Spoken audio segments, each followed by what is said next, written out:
might be bigger, but those... The annual Nssf members meeting in Kampala was a moment of attempting to create an atmosphere of transparency. So that's why we would like to have a good spread. Inside the Serena Hotel Conference Center, members paid close attention to every speaker, highlighting the importance they attach to their savings and how they are used by the fund. Nssf Managing Director Richard Byarugaba had to answer to concerns raised on how funds are invested, travel of executives, and performance.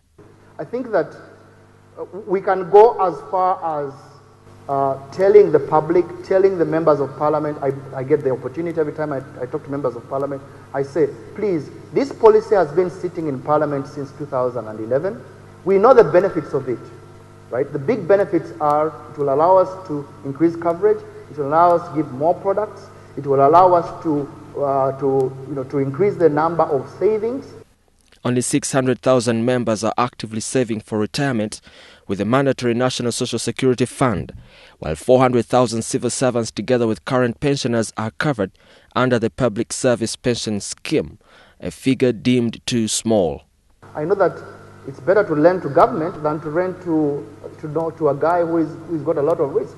So you don't need a financial degree to be able to confirm that risk is better with the government. So you will definitely lend to government rather than try and lend to the private sector. So that's why the prices go up. So if the pension sector were to attract more players, we had more people investing their money with pension, then there would be more money for the government to invest in the long term and therefore borrow from the pension sector.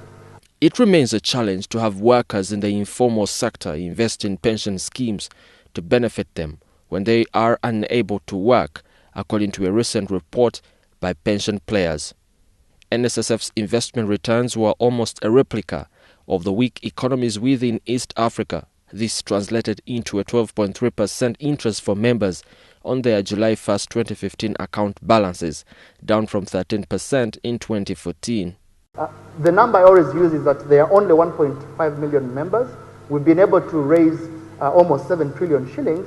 What would happen if we brought in even another 3 million, right? That would be maybe another 8, 9, 10 trillion shillings.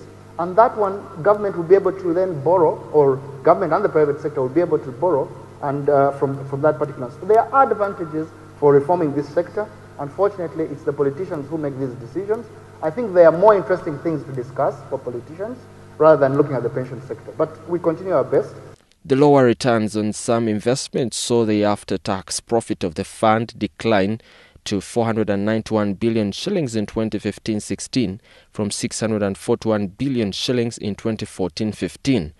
This on account of a global economic downturn. Amidst the present reality, Nssf, according to the Balance Scorecard Institute, is relatively efficient. The Balance Scorecard Institute presents its 2016 Excellence Award to the National Social Security Fund. I want to now request the MP and the Chairman to come and receive this award. Ladies and gentlemen, a big congratulations to Nssf.